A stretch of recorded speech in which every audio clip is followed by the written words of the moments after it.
Assalamualaikum warahmatullahi wabarakatuh. Sebelumnya perkenalkan, nama saya Anissa Herianti dengan NIM C1C023049 dari Prodi S1 Akuntansi.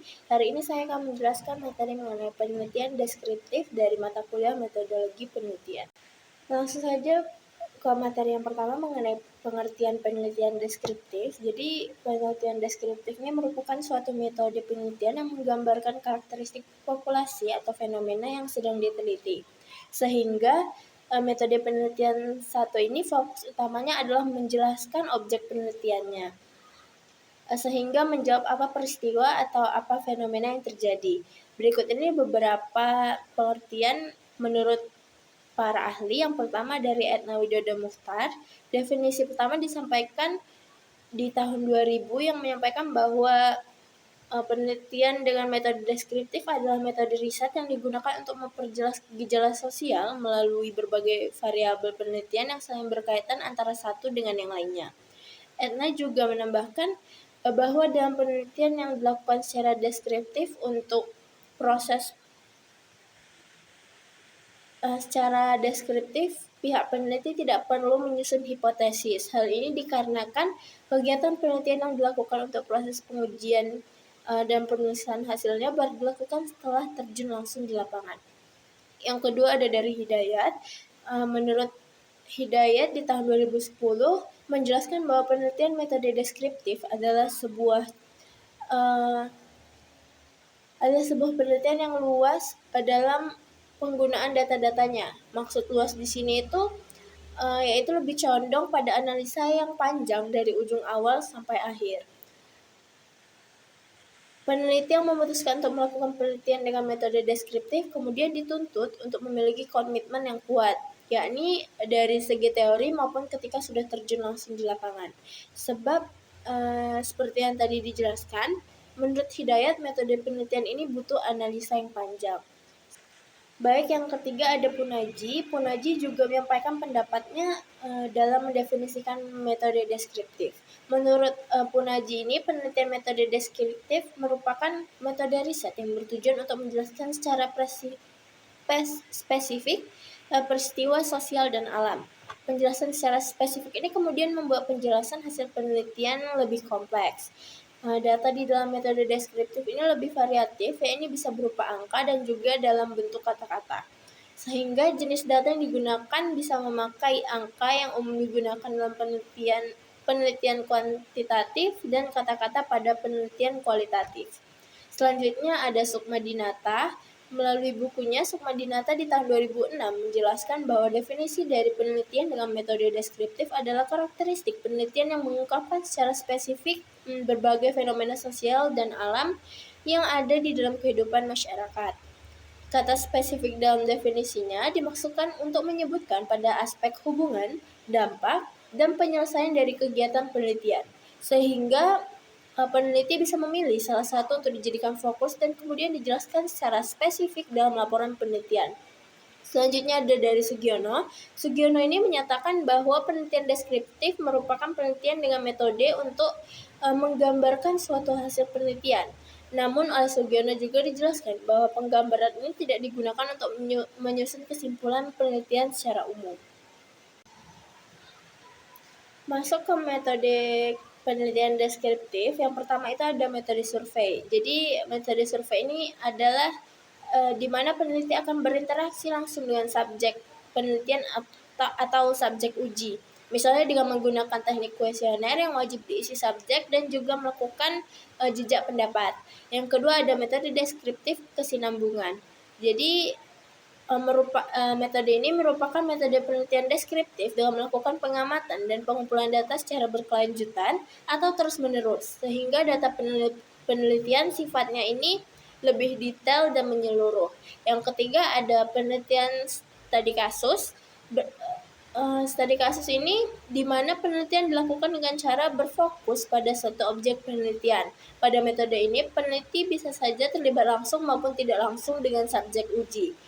Yang keempat ada penelitian analisis pekerjaan dan aktivitas. Dalam metode ini terdapat pengumpulan data dengan metode analisis pekerjaan dan aktivitas. Sehingga peneliti akan melakukan pengujian terhadap pekerjaan dan aktivitas dari subjek uji.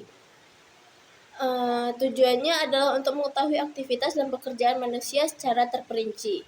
Yang kelima, ada penelitian tindakan, yaitu merupakan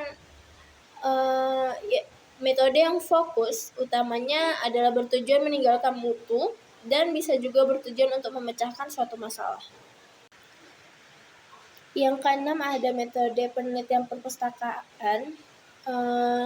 Metode penelitian perpustakaan ini adalah metode yang pengumpulan dan analisis data dengan cara melakukan pengamatan terhadap hasil tulisan yang berhubungan dengan masalah yang diteliti atau berhubungan dengan objek penelitian. Dan yang terakhir, ada penelitian komparatif, yaitu sesuai dengan namanya ini, pada metode ini peneliti akan melakukan perbandingan dari setiap data yang diperoleh di lapangan.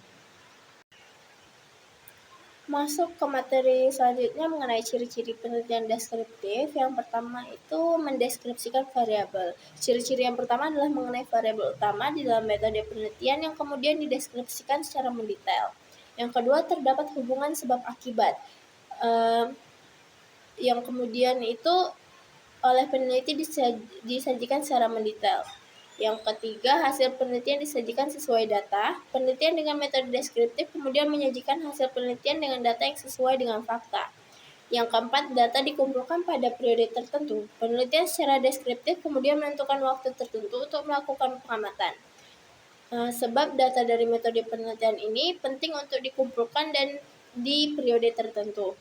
Sebab suatu fenomena kadang akan lebih mudah diamati pada periode waktu tertentu dan tentunya untuk memastikan hasil penelitian akurat. Dan yang terakhir, ada wilayah penelitian fleksibel.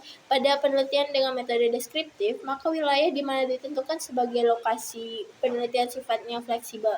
Jadi peneliti bisa membatasi lokasi penelitian hanya pada satu desa, satu kecamatan saja, dan sebagainya. Selain itu juga bisa lebih luas, semisal dalam satu negara. Masuk ke materi yang terakhir mengenai kelebihan dan kekurangan dari penelitian deskriptif. Yang pertama itu ada kelebihannya. Yang pertama, sangat sesuai untuk topik penelitian yang tidak memungkinkan untuk dijelaskan dengan bentuk angka, sehingga hasil analisisnya tetap maksimal dan mudah dipahami. Yang kedua, metode ini mampu memudahkan peneliti melakukan pengamatan pada kondisi apa adanya dan tidak dibuat sesuka hati oleh peneliti. Yang ketiga, bisa mengkombinasikan antara penelitian kualitatif dengan penelitian kuantitatif. Selanjutnya ada beberapa kelemahan dari penelitian deskriptif, antara lain yang pertama sifatnya tidak signifikan, yang kedua rentan terhadap bias sebagai proses penelitian sendiri sifatnya cenderung subjektif, dan yang terakhir sulit untuk dilakukan verifikasi ulang. Sebab pengamatan yang dilakukan langsung dan di momen atau waktu tertentu yang tentu kondisi dan situasinya tidak bisa diulang. Baik, dari materi yang sudah saya jelaskan tadi, kesimpulan yang saya dapatkan adalah penelitian deskriptif adalah penelitian yang dirancang untuk memperoleh informasi tentang status suatu gejala saat penelitian dilakukan. Lebih lanjut dijelaskan, dalam penelitian deskriptif tidak ada perlakuan yang diberikan atau dikendalikan serta tidak ada uji hipotesis sebagaimana yang terdapat pada penelitian eksperimen. Metode deskriptif analisis dengan pendekatan kuantitatif merupakan metode yang bertujuan menggambarkan secara sistematis dan faktual tentang fakta-fakta serta hubungan antara variabel yang diselidiki dengan cara mengumpulkan data, mengolah, menganalisis, dan menginterpretasi data dalam pengujian hipotesis statistik. Metode deskriptif yang suatu metode dalam meneliti harus kelompok manusia, suatu objek, suatu kondisi, suatu pemikiran, ataupun suatu kelas peristiwa yang masa sekarang.